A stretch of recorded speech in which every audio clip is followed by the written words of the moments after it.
Warahmatullahi wabarakatuh. Oke, selamat pagi anak-anak. Gimana kabar hari ini? Sehat ya? Sehat, alhamdulillah. Oke, sebelum kita memulai pembelajaran hari ini, apakah semua berangkat atau ada yang tidak berangkat? Alhamdulillah berangkat semua ya. Oke. Sebelum kita memulai pembelajaran pada hari ini, kita berdoa dulu supaya pembelajaran kita berjalan dengan baik ya. Semua lancar, tidak ada halangan. Yuk, sebelum memulai pembelajaran kita berdoa bersama-sama dengan membaca basmalah bersama-sama. Bismillahirrahmanirrahim. Oke anak-anakku, hari ini seperti yang kemarin sudah Bu Dame janjikan bahwa hari ini kita akan belajar pada materi SPDP untuk seni, yaitu seni tari. Nah, dalam seni tari itu sebelum kita mengenal jenis-jenis tarian Nusantara yang ada di negara kita dan nanti juga ada praktek menari, alangkah lebih baiknya kita mengenal tentang pola lantai. Nah, pola lantai itu apa sih anak-anak? Ada yang sudah tahu apa itu pola lantai? Nah, pola lantai itu adalah suatu barisan atau bentuk formasi dalam menari yang dilakukan oleh seorang penari agar tariannya itu terlihat lebih bagus, lebih rapi. Nah, paham ya bahwa pola lantai itu adalah barisan atau formasi yang dilakukan oleh penari dalam menari sebuah tarian ya. Nah, di sini nanti kita akan mempelajari bahwa pola lantai itu ada 4 macamnya ya. Yang pertama ada pola lantai bentuk horizontal, kemudian yang kedua ada pola lantai bentuk vertikal, kemudian ada pola lantai bentuk lengkung, dan yang keempat itu ada pola lantai bentuk diagonal. Nah, seperti apa sih dari bentuk-bentuk pola lantai itu? Sebelum nanti Bu Guru tunjukkan, kalian harus tahu dulu kenapa sih dalam menari kok harus ada pola lantai. Nah, ada beberapa fungsi anak-anakku. Dalam menari kita menggunakan pola lantai itu ada fungsinya. Di sini ada 4 fungsi yang mau Bu Dame katakan ke kalian. Yang pertama itu, dengan adanya pola lantai maka akan menunjukkan kekompakan dari seorang penari ketika menarikan sebuah tarian. Kemudian yang kedua itu mempermudah perpindahan gerak penari ya, antara penari yang di depan, di tengah, dan di belakang. Dengan adanya pola lantai yang sudah ditentukan itu akan mempermudah geraknya seorang penari.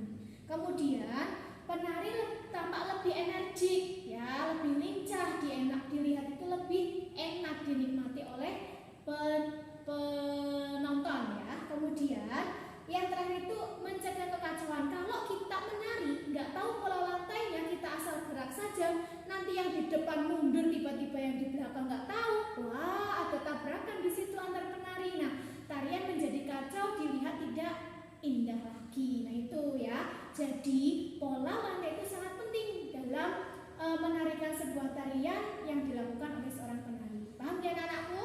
Nah, sekarang Bu Dame akan menunjukkan contoh atau gambar dari pola lantai yang tadi Bu Dame sebutkan di awal ya. Nah, yang pertama itu tadi sudah Bu Dame katakan ada pola lantai horizontal. Horizontal itu berarti lurus ya, ke samping, menyamping, lurus. Dari misalkan dalam menari ada 5 anak, berarti 5 anak itu baris berjajar lurus ke samping. Kemudian ada contoh pola lantai vertikal. Kalau pola lantai vertikal itu penari di depan, terus disusul di barisan belakangnya, misal sampai 4 ya, 4-nya itu ke belakang misalnya ya, ke belakang penari, ada ini depan, ini belakang. Jadi lurus, barisannya lurus, tidak menyamping tapi depan ke belakang. Kemudian ada diagonal. Diagonal itu menyerong. Jadi kalau ini ruangan ini kan berbentuknya persegi. Nah, jadi tengah-tengah antara sudut sana depan, kanan sama belakang Bu Dame itu membentuk garis diagonal menyamping ya. Nah, ini seperti gambarnya. Jadi misalnya Bu Dame berdiri di sini, berarti teman-teman penari yang lain itu ada di menyamping ke sana. Kalau tadi yang pertama horizontal itu kan ke samping, tapi kalau diagonal itu menyerong ke sana ya. Tuh, kemudian lengkung. Nah, lengkung. Nih ada gambarnya ya, melengkung. Biasanya kalau dalam menari itu kan ada yang rada kayak letter U, terus ada yang lingkaran. Nah, itu masuk ke dalam pola lantai lengkung ya. Ini gambarnya. Nah, biar kalian tidak bingung, tidak mengawang-awang ya. Nanti kalau mengawang-awang kena angin mabur nanti. Nah, ini Dame sudah siapkan gambar ya.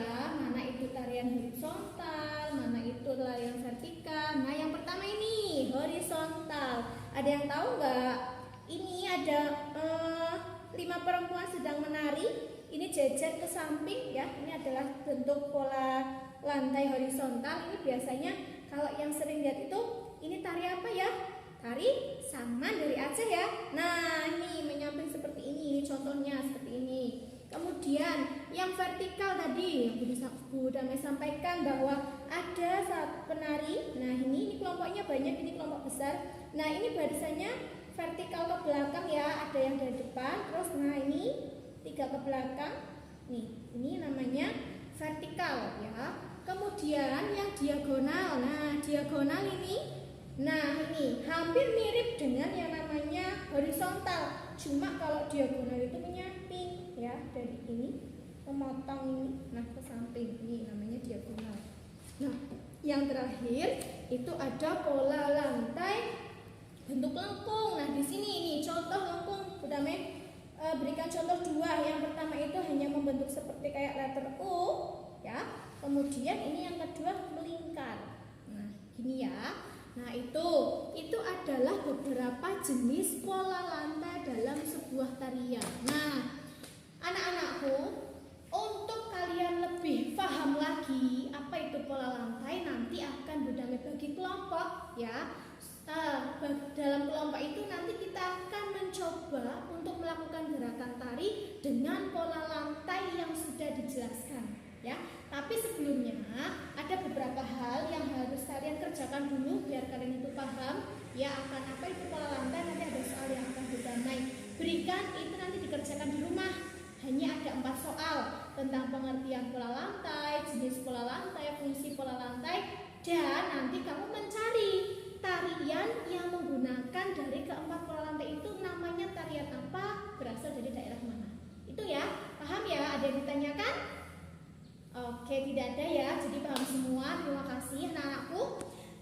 Ingat nanti ada tugas di rumah. Kemudian minggu depan kita akan membagi kelompok untuk menarikan sebuah tarian dengan pola lantai yang sudah dijelaskan pada hari ini. Terima kasih anak-anakku, karena waktu kita sudah habis. Setelah ini kalian ada pembelajaran lain ya, dengan matematika ya. Nah, oke, untuk yang seni kita cukupkan. Terima kasih. Selamat belajar di rumah. Semoga kalian paham untuk pembelajaran hari ini. Dan Bu Damai akhiri. Terima kasih. Sebelum Bu Damai akhiri, kita baca hamdalah dulu yuk bersama-sama yuk untuk mengakhiri pembelajaran hari ini. Alhamdulillahirabbil alamin. Terima kasih. Assalamualaikum warahmatullahi wabarakatuh.